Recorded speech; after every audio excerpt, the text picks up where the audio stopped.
Marine miscellaneous का ये बन रहा है रेवेन्यू अकाउंट्स। इसे आप फॉर्म बी -RA भी बोलते हैं, फॉर्म बी -RA भी बोलते हैं। तो आपको ये कह सकता है कि RA अकाउंट बनाएं। ये हम कर रहे हैं as per amendment.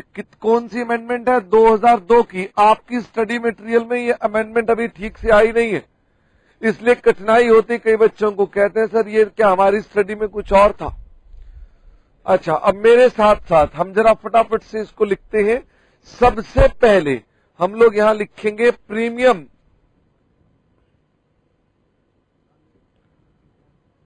Income schedule number 1। ये शेड्यूल नंबर 1 लर्न करना पड़ेगा आपको। और ये प्रीमियम निकालते कैसे हैं ये मैंने सिखा रखा है कि प्रीमियम निकालते कैसे हैं। हमने बता रखा है जिसमें यूआरआर बनता था ऐसे प्रीमियम आएगा। फिर उसके बाद आगे इंटरेस्ट,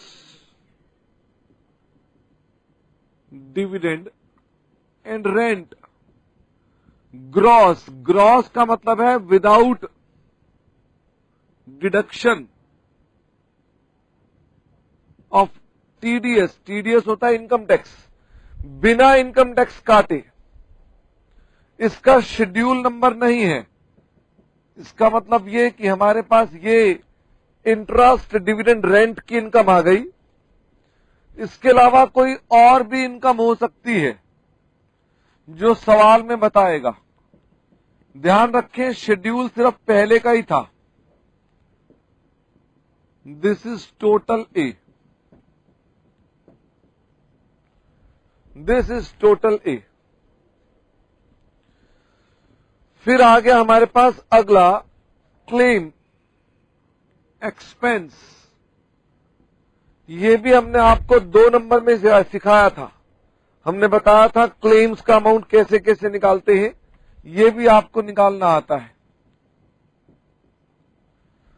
फिर हमने बताया था इसके बाद कमीशन। तो ये लीजिए, कमीशन भी हमने आपको सिखा दी कि कमीशन कैसे कैसे लिखते हैं। इसके अलावा कोई और भी खर्चे, ऑपरेटिंग एक्सपेंसेस, इसको एक्सपेंसेस ऑफ मैनेजमेंट भी कहा जाता है, oblique expenses of management. Schedule number 4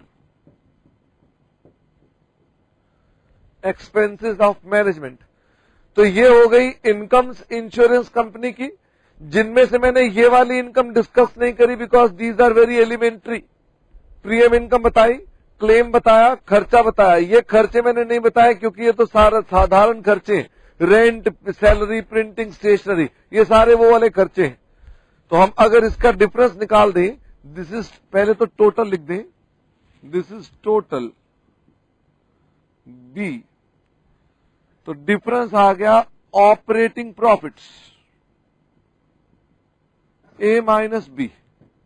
ये हमने निकाल दिया इसका ऑपरेटिंग प्रॉफिट्स। अगर मैं इनकम में से खर्चे निकालूंगा तो क्या निकलाएगा? Operating profit. लॉस भी हो सकता है, लेस ट्रांसफर टू रिजर्व्स। अगर सवाल कोई कहे कि कोई रिजर्व बनाने हैं तो आप रिजर्व बनाएंगे, जो उनसे रिजर्व कहेगा गिवन इन क्वेश्चन वही रिजर्व बनाएंगे। बाकी जो बच जाएगा उसे हम कहां भेज देंगे? Balance transfer to P&L। इसका मतलब जो बाकी बच जाएगा वो कहां चला जाएगा? P&L में। जो बाकी बचेगा वो जाएगा P&L में। 5वां point, profit and loss account का format. Profit and loss account का फॉर्मेट, ये सिर्फ कंबाइंड बनता है। This is combined. तो हम सबसे पहले क्या लिखेंगे? Operating profits. ये सारा ऑपरेटिंग प्रॉफिट कंबाइन हो गया। This is all operating profits. Guwahati income tax बेटे P&L में आएगा, यहां आएगा P&L में। इसको भी फॉर्म बी बोलते हैं, -PL, BPL, form B -P&L। Zoom out कर लो।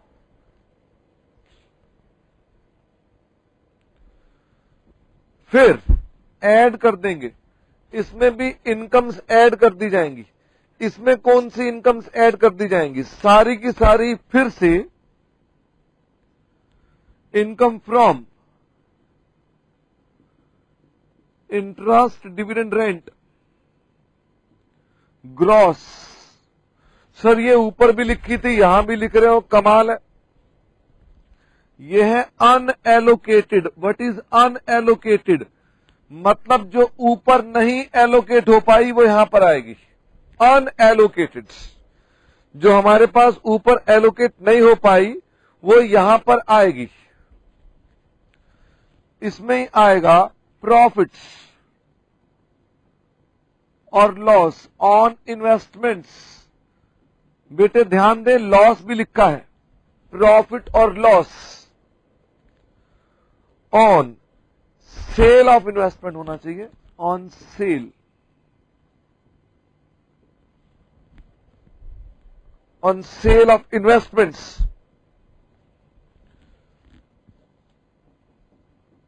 यह आ गया टोटल ए। इसमें कोई शेड्यूल नहीं है। अभी तक कितने शेड्यूल बने? 4। ये नंबर याद रखने पड़ेंगे साहब शेड्यूल्स के। वैसे मैंने चौथा ही नंबर नहीं सिखाया, बाकी तीनों तो आपको नंबर के साथ कराए हैं मैंने।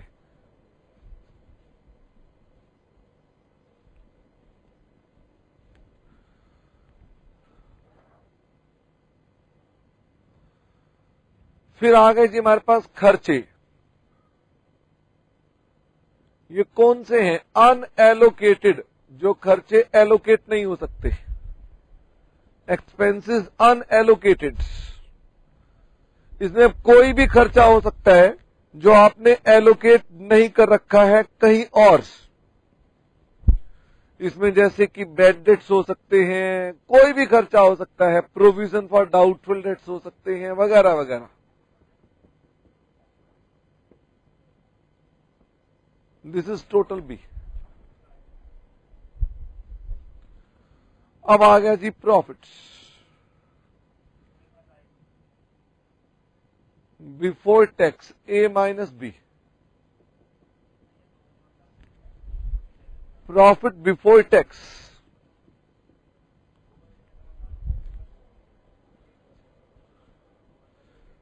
Minus income tax, provision for income tax.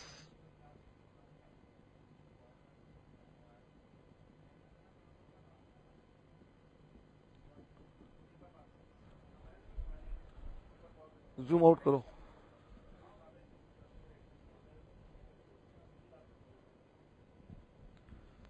Minus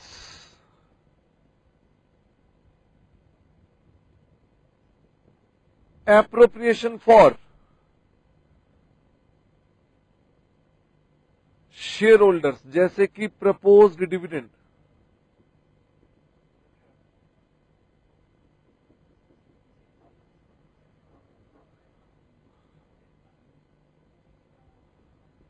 balance transfer to balance sheet.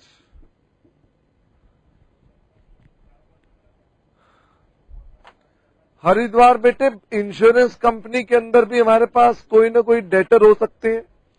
हमने कोई किराया लेना है कहीं से, कोई ब्याज लेना है कहीं से, हमने कोई मशीन बेची है उसके पैसे लेने हैं, तो हरिद्वार हमारे पास यहां पर भी प्रोविजन हो सकती है।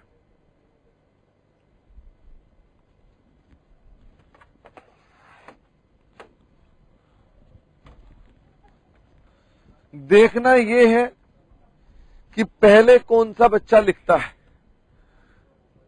हरिद्वार, जोधपुर, धनबाद, पटना, कोहाट, गाजियाबाद। बेटे आपके टेस्ट की तैयारी चल रही है, मैं भी बताता हूं। सब ने लिख लिया है। क्या मैं इसका प्रिंट आउट भी ले लूं? हाँ सर, इसका प्रिंट आउट भी ले लो तो ज्यादा अच्छा है। लो बेटे, चैप्टर तो खत्म होने वाला है, आखिरी सांसें लेनी शुरू कर दी है इसने। आप तो हरिद्वार में इसका तिलांजलि देने की तैयारी करो। कोटा कह रहे हैं फटाफट से प्रिंट आउट ले लो। कोटा मैंने प्रिंट आउट ले लिया बेटे, मैं जानता हूं तुम नालायक हो। ये लो, ये प्रिंट आउट भी आ गया है। अब मैं खानू, पिछला प्रिंट आउट का क्या हुआ भाई? उसने मांगा क्या बेटे? उसने मांगा है जी आपसे रेवेन्यू अकाउंट्स। तो सब बच्चे पहले बनाएंगे revenue accounts.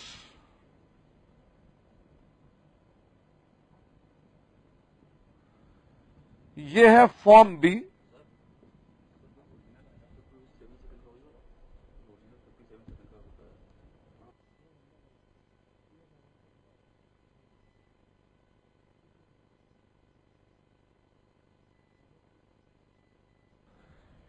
Revenue account, revenue account है ये फायर का।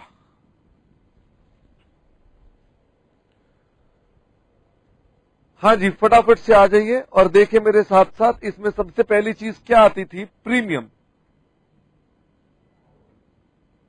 Schedule number 1। थोड़ी जगह छोड़ देते हैं।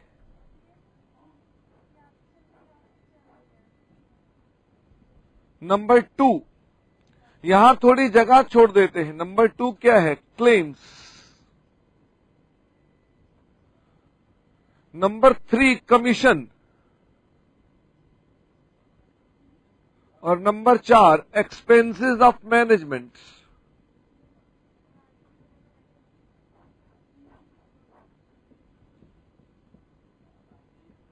Total A, total B.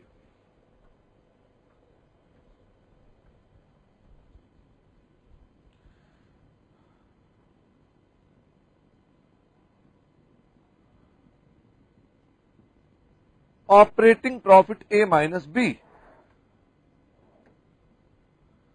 ये आ गया schedule 1 premium. Schedule 2 claims.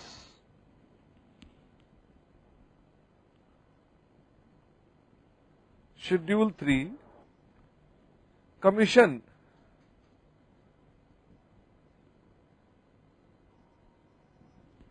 Schedule 4 expenses of management.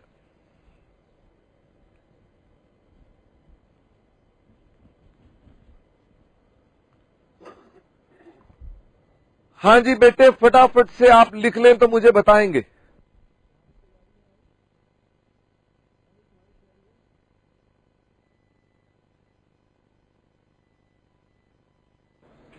हाँ जी बेटे, फटाफट से हाँ, मेरे ख्याल से हो चुका है सब कुछ।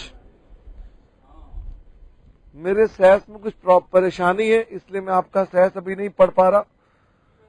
तो सबसे पहली चीज है claim paid. Claim paid, claim paid, claim paid, claim paid, claim paid. ये आ गया जी क्लेम पेड। कितने क्लेम पेड है? 4,90,000 क्लेम पेड। 4,90,000। फिर उसके बाद अगले आइटम पर आते हैं जी। अगली आइटम कौन सी है? Legal expenses. ये बताओ लीगल एक्सपेंसेस का क्या किया जाएगा? Very very good.